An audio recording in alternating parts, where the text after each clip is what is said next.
মুসা এবং ঈসা আলাইহিসসালামের অনেক মুজিজার কথা আমরা শুনেছি। আমাদের নবী মুহাম্মদ সাল্লাল্লাহু আলাইহি সাল্লামের মুজিজা কি কি ছিল জানতে মন চায়। প্রিয় দর্শক, মুজিজা মানে হলো অলৌকিকত্ব, অলৌকিক ঘটনাবলী। আল্লাহ তাআলা তার নবী রাসূলদেরকে যুগে যুগে তাদের সত্যতার সপক্ষে মুজিজা হিসাবে বিভিন্ন অলৌকিক ঘটনা তাদের মাধ্যমে আল্লাহ তাআলা ঘটিয়েছেন। অর্থাৎ তারা যে আল্লাহরই রাসূল, এজন্য তাদেরকে আল্লাহ রাব্বুল আলামিন অনেক তার কুদরতের সাক্ষী রাখেন তাদেরকে। অর্থাৎ তাদের মাধ্যমে আল্লাহ তাআলা অনেক কুদরতের প্রকাশ আল্লাহ ঘটিয়ে থাকেন, যেটি মানুষ দ্বারা সম্ভব নয় সচরাচর। অতএব তারা যে আল্লাহরই রাসূল সেটি প্রমাণ করবার জন্য আল্লাহ তাআলা এই সমস্ত মুজিজা তাদের মাধ্যমে প্রকাশ করে থাকেন। আপনি যেমনটি বলেছেন যে মুসা আলাইহিস সালামের লাঠির মুজিজা, ঈসা আলাইহিস সালামের অনেকগুলো মুজিজার কথা আমাদের সমাজে প্রায় সব মানুষই আমরা কম বেশি জানি। অথচ মুহাম্মদ সাল্লাল্লাহু আলাইহি সাল্লামের এরকম মুজিজা সম্পর্কে অনেকে জানেন না। কি কি মুজিজা আছে? এর উত্তর হলো যে সর্বপ্রথম সবচেয়ে বড় মুজিজা হলো নবী করিম সাল্লাল্লাহু আলাইহি সাল্লামকে আল্লাহ তাআলা যে কোরআন দিয়েছেন সেটি। এই কোরআনের যে অলৌকিকত্ব, এটি কোরআনে বারবার উল্লেখ করা হয়েছে যে এরকম একটি গ্রন্থ, এরকম নির্ভুল একটি গ্রন্থ পৃথিবীতে কোনো মানুষ দ্বারা লেখা সম্ভব নয়। আল্লাহ তাআলা বারবার সেই চ্যালেঞ্জ কোরআনে দিয়েছেন। কোরআনের মতো একটি সূরা, কোরআনের মতো একটি ছোট ক্ষুদ্র আয়াতও লিখে বা এরকম সার্বিক মানে উন্নীত আরেকটি কিছু লিখে পেশ করার জন্য আল্লাহ তাআলা চ্যালেঞ্জ দিয়েছেন। অতএব কোরআন নবী সাল্লাল্লাহু আলাইহি সাল্লামের সবচেয়ে বড় মুজিজা বলা যেতে পারে। নবী রাসূলুল্লাহ সাল্লাল্লাহু আলাইহি ওয়াসাল্লামের আরেকটি মুজিজা কোরআনে কারীমের ১৫ নম্বর পারার প্রথম আয়াতে আল্লাহ উল্লেখ করেছেন, সেটি হলো সুবহানাল্লাযী আসরা বিআবদিহি লাইলাম মিনাল মাসজিদিল হারামি ইলাল মাসজিদিল আকসাল্লাযী বারাকনা হাওলাহু লিনুরিয়াহু মিন আয়াতিনা। এই আয়াতে আল্লাহ তাআলা বলেছেন যে আল্লাহ রাব্বুল আলামিন একটি রাতের কিছু অংশেই মসজিদে হারাম থেকে মসজিদে আকসা, মক্কা থেকে সুদূর ফিলিস্তিনের মসজিদে আকসা পর্যন্ত আল্লাহ তাআলা নবী করিম সাল্লাল্লাহু আলাইহি সাল্লামকে রাত্রিকালীন ভ্রমণ করিয়েছেন।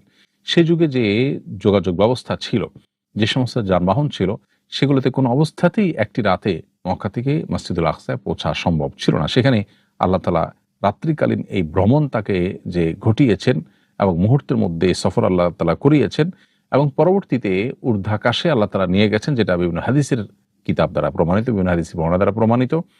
এই ইসরা নবী সাল্লাল্লাহু আলাইহি সাল্লামের জীবনের অন্যতম একটি বড় মুজিজা বা অলৌকিকত্ব। বিধায় এই অলৌকিকত্ব বা এই মুজিজা এটিও নবী করিম সাল্লাল্লাহু আলাইহি সাল্লামের জীবনের গুরুত্বপূর্ণ একটি ঘটনা, যেটি তার নবুয়তকে প্রমাণ করে এবং তার অলৌকিকত্বর একটা গুরুত্বপূর্ণ দিক। এরপর নবী করিম সাল্লাল্লাহু আলাইহি সাল্লামের আরেকটি মুজিজার কথা আমরা বলতে পারি, যেটি আব্দুল্লাহ ইবনে ওমর রাদিয়াল্লাহু তাআলা বর্ণনা করেছেন, তিরমিজিতে বর্ণিত হচ্ছে। তা হলো চাঁদ দ্বিখণ্ডিত হয়ে যাওয়া। নবী সাল্লাল্লাহু আলাইহি সাল্লামের হাতের ইশারায় চাঁদ দ্বিখণ্ডিত হয়ে দুপাশে সরে গিয়ে পরে আবার সেটা জোড়া লেগেছে। সরে যাওয়ার পর নবী করিম সাল্লাল্লাহু আলাইহি সাল্লাম বলেছেন, ইশহাদু, তোমরা সাক্ষী থাকো যে আল্লাহ তাআলা আমাকে যে মুজিজা দিয়েছেন, অলৌকিকত্ব দিয়েছেন, তার মাধ্যমে এই চাঁদ দুপাশে পৃথক হয়ে গেছে এবং সেটি আবার পরবর্তীতে জোড়া লেগেছে। এটি ছিল তার আরেকটি মুজিজা। ঠিক একইভাবে তার হাতে অল্প খাবারে অনেক বেশি মানুষ খেতে পারতেন, যেটা অস্বাভাবিক ছিল। যেমন খন্দকের যুদ্ধের সময় একজন সাহাবী নবী সাল্লাল্লাহু আলাইহি সাল্লামকে দাওয়াত দিয়েছেন এবং সামান্য খাবার ছিল, যেটা অল্প কয়েকজনের হবে, অথচ নবী সাল্লাল্লাহু আলাইহি সাল্লাম পুরো বাহিনীকে দাওয়াত দিয়েছেন এবং সবাই খেয়েছে, এরপরেও সে খাবার থেকেছে। এটি নবী সাল্লাল্লাহু আলাইহি সাল্লামের অলৌকিকত্ব বা তার মুজিজা সমূহের মধ্যে থেকে আরেকটি। এরকম ঘটনা তার জীবনে আরো বহুবার ঘটেছে।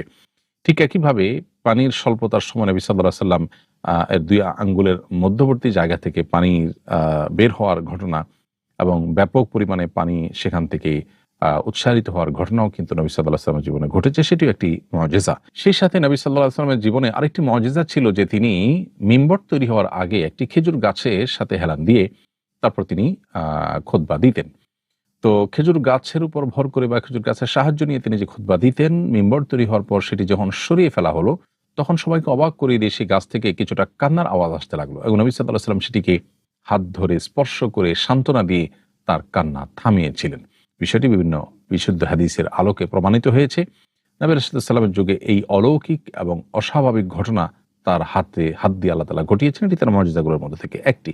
এরকম আরো বহু মুজিজা নবী করিম সাল্লাল্লাহু আলাইহি সাল্লামের জীবনে ছিল, যেগুলো তার আল্লাহর নবী এবং রাসূল হওয়ার সপক্ষে অনেক বড় সাক্ষী এবং প্রমাণ হিসাবে আমাদের কাছে আজও বিভিন্ন হাদিসের কিতাবে, কোরআন কারীমের বিভিন্ন ছত্রে ছত্রে উল্লেখিত হয়েছে বা রয়েছে। নবুয়তের আগে এবং পরে নবীজি সাল্লাল্লাহু আলাইহি সাল্লামের পূর্ণাঙ্গ জীবন কি শরীয়তের দলিল? নবী করিম সাল্লাল্লাহু আলাইহি সাল্লামের নবুয়ত পূর্ববর্তী জীবন এটি শরীয়তের দলিল নয়। তবে নবুয়ত পূর্ববর্তী জীবনে আল্লাহ রাব্বুল আলামিন তাকে কোনো ধরনের মানুষ যে সমস্ত অন্যায় অনাচারে লিপ্ত হয় বা হতো সে সময়ে, সেগুলো থেকে আল্লাহ তাআলা তাকে পরিপূর্ণ পবিত্র রেখেছেন। কোনো খারাপ কাজ, মন্দ কাজ নবুয়তের আগেও তার দ্বারা সংগঠিত হয়নি। নবুয়ত পরবর্তী জীবনে নবী সাল্লাল্লাহু আলাইহি ওয়াসাল্লাম যা বলেছেন, করেছেন, সেগুলো আমাদের জন্য শরিয়া, সেগুলো আমাদের জন্য পালনীয়। এর মধ্যে কোনোটি যদি মানসুখ হয়ে যায়, রহিত হয়ে থাকে, সেটার কথা ভিন্ন, সেটা শরিয়ার অংশ হবে না। আর যদি কোনোটি নবী সাল্লাল্লাহু আলাইহি ওয়াসাল্লামের জন্য স্পেশাল হয়ে থাকে, তাহলে সেটা তার জন্য খাস হবে, সেটি আমাদের জন্য পালনীয় হবে না বা আমাদের শরিয়ার অংশ হবে না।